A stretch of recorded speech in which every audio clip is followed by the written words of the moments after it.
अफगानिस्तान से आपके संबंध अच्छे नहीं है, वो भी प्रोपेगेंडा फेक नैरेटिव चला रहे हैं, ठीक है। हिंदुस्तान भी उसमें आग में घी डालने का काम कर रहा है, हमने चलो ये भी मान लेते हैं 2 मिनट के लिए, ठीक। और भी जो जो आपको नेगेटिव समझ में आ रहे हैं सारे जोड़ लीजिए, सारे आपके हक में। भाई तो आप तो समझदार मुल्क है ना, आप तो जिम्मेदार मुल्क है, आप अपने इस फेक नैरेटिव को तोड़िए, आप अपने घर को आग लगने से बचाइए, आप इमरान खान को जिंदा है उसके सबूत दे दीजिए। 26 दिन से क्यों आग जलाए रखे हुए हैं और उल्टा आग में घी का काम नहीं कर रहे हैं कि फातिया पढ़वा लो। था कह के नहीं बात कर रहे नहीं हैं इमरान खान के लिए, था शब्द का नहीं इस्तेमाल कर रहे हैं, तो आग में घी नहीं डाल रहे आप लोग। नहीं, बिल्कुल आपकी ये बात अपनी जगह बजाय है और दुरुस्त है। मैंने तो पहले ही अर्ज की कि गवर्नमेंट ने जो काम किया है 26 दिन, चाहे उसकी कोई भी वजूहात हो, मगर जब आप ये देखेंगे एक शख्सियत ऐसी है कि उसने एक पॉलिटिकल पार्टी है, वो फॉर्मर प्राइम मिनिस्टर रहा है, तो उसकी खदशात उसकी सेहत को लेके आपके भी जायज है, उनकी पार्टी के भी जायज है, उनकी बहनों के भी जायज है।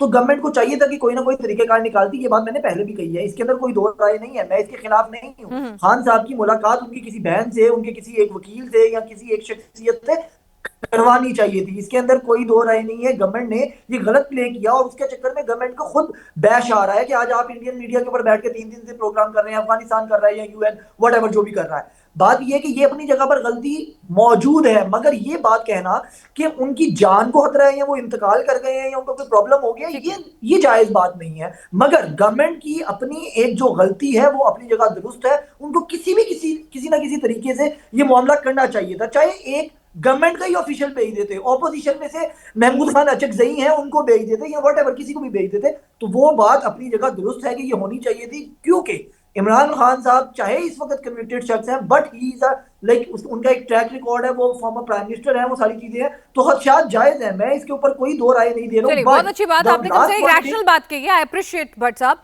कि ठीक है जो सही है वो सही है, जो गलत है आप करते रहिए। लेकिन एक और थ्योरी भी आ रही है, मुझे दुरुस्त कीजिएगा, आप बेहतर अपने हालात समझते हैं और आपकी कुछ लिमिटेशंस भी होंगी। फील्ड मार्शल मुनीर साहब के पास पूरी ताकत आ गई है, तो कितना खुलकर आप बोल पाएंगे। इमरान खान और मुनीर साहब के बीच में पुरानी अदावत है, सैक कर दिया था एक वक्त में इमरान खान साहब ने। अब जब वो ताकत में आए, अब सर्वे सर्वा बन गए, पाकिस्तान के संविधान में संशोधन करा के, ठीक है, खुद को तमगे लगवा दिए हैं, तो ऐसे में वो बदला ले रहे हैं इमरान खान साहब से। देखिए अगर आप इस थ्योरी को मानेंगे तो फिर हमारी तो 78 साल की 80 साल की तारीख ही है, हर वजीर आजम के ऊपर इसी तरह के इल्जाम लगते रहे कि उस वक्त का मौजूदा आर्मी नहीं, चीफ जो है फ्लैशबैक वो में नहीं, उस मैं तो वक्त आज करंट प्रेजेंट की बात कर रही हूँ। इनके रिश्ते कैसे हैं मैं दोनों के? हाँ देखिए रिश्ते, सीधी सी बात ये है कि मैं एज पर इंफॉर्मेशन बात करूंगा जो कि सामने आती है। सामने इंफॉर्मेशन के मुताबिक इमरान खान साहब की जो सजा है या उनके जो केसेस हैं, वो इनके वकील भी बैठे हुए हैं, वो कोई भी ऐसा मुकदमा अभी तक तो उसकी सजा अनाउंस भी नहीं हुई है जो कि आर्मी रिलेटेड हो, जैसे कि 9 मई का अटैक देखिए था, सर, जैसा सुनिए कि ना कोई अजीम और भट्ट चीज साहब, थी। यहाँ पाकिस्तान के इस मामले में सजा करके कोई लंदन भाग जाता है, फिर उसके बाद वो दोबारा आता है तो उसकी बड़ी इज्जत होने लगती है। शरीफ साहब कभी भगौड़े हो जाते हैं, तो कभी उनकी बेटी सूबे की सीएम हो जाती है, उनके भाई। तो मतलब वो बात तो खैर अगर राजनीति है, चले वो एक मैं अलग तैयारी मामला है। जगह सुनिए ना, मेरा सिर्फ ये कहना है कि कई लोगों के मन में ये थ्योरी है, और पाकिस्तान के लोगों के भी इस तरह के बयानात हम सुनते रहते हैं, पांचों उंगलियां बराबर नहीं होती।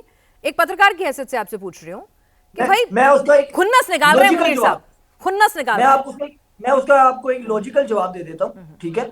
सिंपल सा जवाब ये है कि अगर एस्टैब्लिशमेंट आसिम मुनीर साहब इमरान खान साहब को साइड पे लगाना चाहते हैं, उनका पॉलिटिकल वजूद खत्म करना चाहते थे, तो फिर मुझे ये बताइए कि 2024 के इंतखाबात के अंदर केपी की हुकूमत किस तरीके से इनको मिल गई, फिर दोबारा सुहेल अफरीदी किस तरीके से वहां पर आजादाना तौर के ऊपर मुंतखब हो गए और पूरा सूबा इनके पास है, वजीर आला इनके पास है, कोर कमांडर इनके साथ काम कर ठीक रहा है है। इफ्तिकार अगर चौधरी साहब, भाई मुनीर साहब ठीक ठाक है, ऐसा नहीं है कि आपका दबाने की कुचलने की, इमरान खान के राजनीतिक करियर को खत्म करने की कोशिश कर रहे हैं।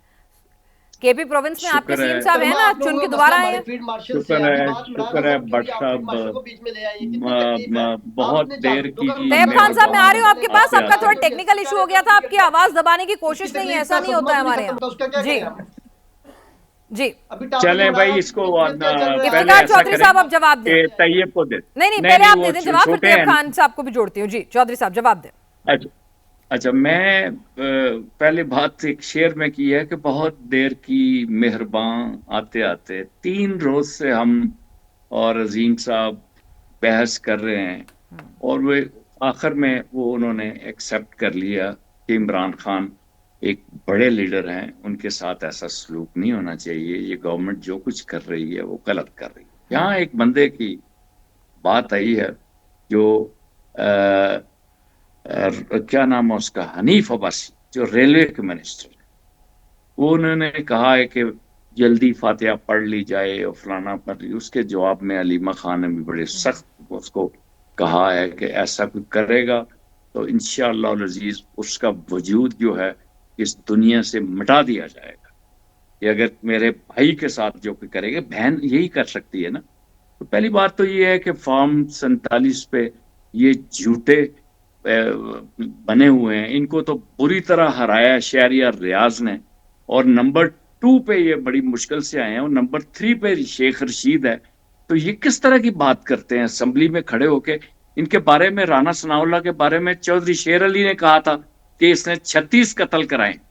ये खुद इनकी पार्टी के जो नवाज शरीफ के समधी भी हैं और उनका रिश्ता भी है, और उन्होंने कहा कि ये राना सनाउल्लाह ये पेशावर कातिल इस्तेमाल करता है।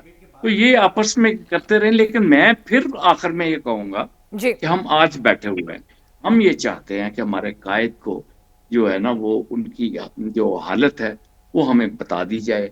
अगर ये दोनों फिर मैं कहूंगा, कल उज़्मा खारदार को मैंने भी ये कहा नहीं था नहीं, आपने उस कि बात वो का जवाब नहीं दिया ताकत जो भट्ट साहब ने उठाई। उन्होंने कहा कि भाई अच्छे आदमी हैं पाकिस्तान में, मुनीर साहब भी बढ़िया हैं, कोई दिक्कत नहीं है उन्हें। इमरान खान साहब से डरते होते, खुन्नस निकाल रहे होते तो फिर आपकी सरकार थोड़ी बन पाती केवी प्रोविंस में।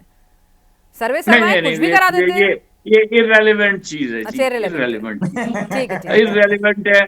हम आज फौज के किरदार के ऊपर बात नहीं कर रहे, ठीक है। और हमें पता है और दुनिया को पता है। देखिए ये हरिपुर का इलेक्शन जो हुआ है, ये किसने खराब किया उसको, इलेक्शन को?